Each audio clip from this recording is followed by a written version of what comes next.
10 ఏళ్ల టీఆర్ఎస్ ప్రభుత్వంలో ఆర్టీసీ ఆస్తులను ధ్వంసం చేసి కుదేలు చేసి కబ్జాలు చేసి ఆర్టీసీ ఉద్యోగులు ఆత్మహత్య కారణమైన వీళ్ళు ఇవాళ ఆర్టీసీ గురించి మాట్లాడుతున్నారు. అదే కాకుండా పేదవాళ్ళు ఎక్కేది ఆర్టీసీ బస్సులు. అలాంటి బస్సుల రేట్లు పెంచి ఇవాళ ఆడవాళ్ళు బస్సులలో వస్తే తట్టుకోలేకపోతున్నారు. నేను ఒకటే సూటిగా అడుగుతున్నా, ఆర్టీసీ ఫ్రీ బస్ పెట్టొద్దా?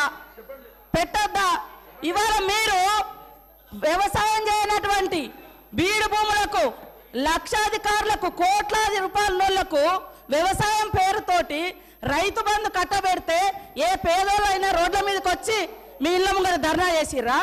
ఈరోజు ఆటోలను ముందు పెట్టి మీ అధికారం రావాలని ఎప్పుడు మీరు సెంటిమెంట్లను వాడుకొని ఒకరిని ముందు పెడతారు, ఆ తర్వాత మీరు వెనక నుంచి వస్తారు. ఇది మీ నైజం.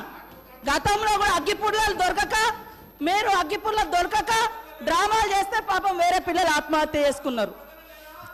అంటే చేయకూడదా అంటారు. మరి మీరు లక్షల రూపాయలు కోట్ల రూపాయలు ప్రజల మీద అందరి మీద పన్నులేసి ఆ వచ్చిన ధనము రైతు బంధుల పేరుతోటి ఏ పేద మహిళకు ఏ పేదోళ్లకు రూపాయి దక్కలేదు.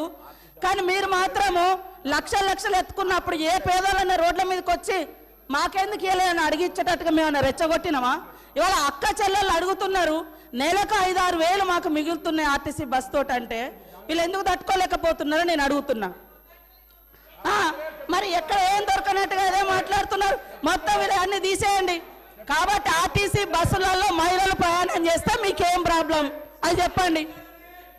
పల్లా రాజేశ్వర రెడ్డి గారు ఏమధ్యక్ష ఇది